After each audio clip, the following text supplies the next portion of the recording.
ध्यान का महत्व हमारे जीवन में बहुत अधिक है। महात्मा बुद्ध की एक प्रेरक घटना से जुड़ी एक कहानी हमें ये समझाती है कि कैसे सही फोकस और समर्पण से जीवन को सफलता की ऊंचाइयों तक ले जाया जा सकता है। एक समय की बात है, महात्मा बुद्ध अपने शिष्यों के साथ उपदेश देने के लिए दूसरे नगर में जा रहे थे।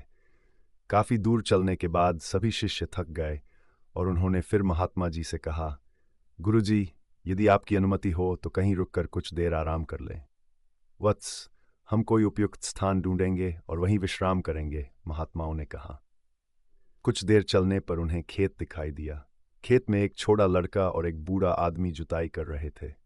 हे सज्जन, क्या हम यहाँ कुछ देर आराम कर सकते हैं? महात्मा ने बूढ़े व्यक्ति से पूछा। उस बूढ़े ने महात्मा को पहचान लिया और हाथ जोड़कर उनका अभिवादन किया और कहा, अरे महात्मा जी, ये हमारा सौभाग्य है कि आप हमारे खेत पर आए।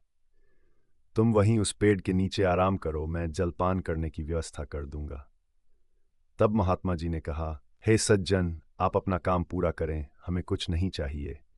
फिर भी बूढ़ा नहीं माना और कुछ फल तोड़कर पानी देकर बूढ़ा अपने काम में लग गया।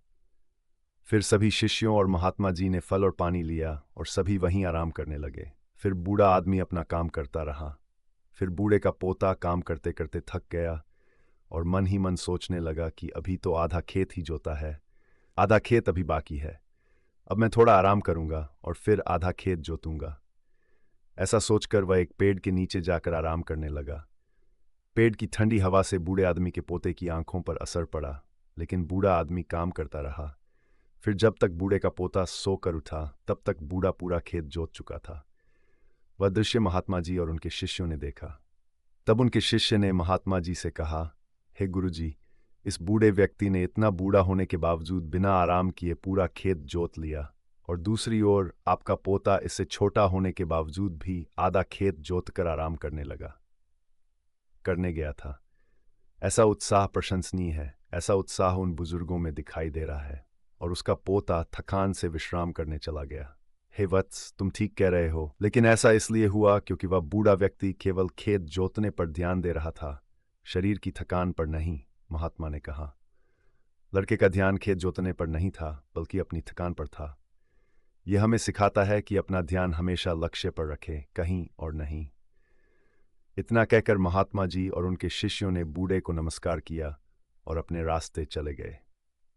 निष्कर्ष, इस कहानी के माध्यम से हमने सफल जीवन के लिए ध्यान और समर्पण के महत्व को देखा।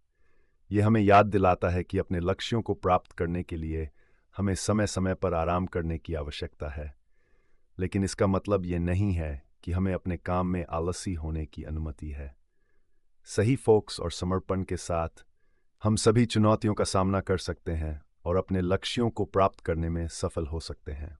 दोस्तों, आज की ये कहानी आपको कैसी लगी और आप इस कहानी से और क्या सीख सकते हैं? मिला? कृपया यह भी हमें कमेंट करके बताएं। और साथ ही अगर आपको ये कहानी पसंद आई और अगर ये आपके लिए कारगर साबित हुआ है, तो इसे अपने दोस्तों के साथ शेयर करें।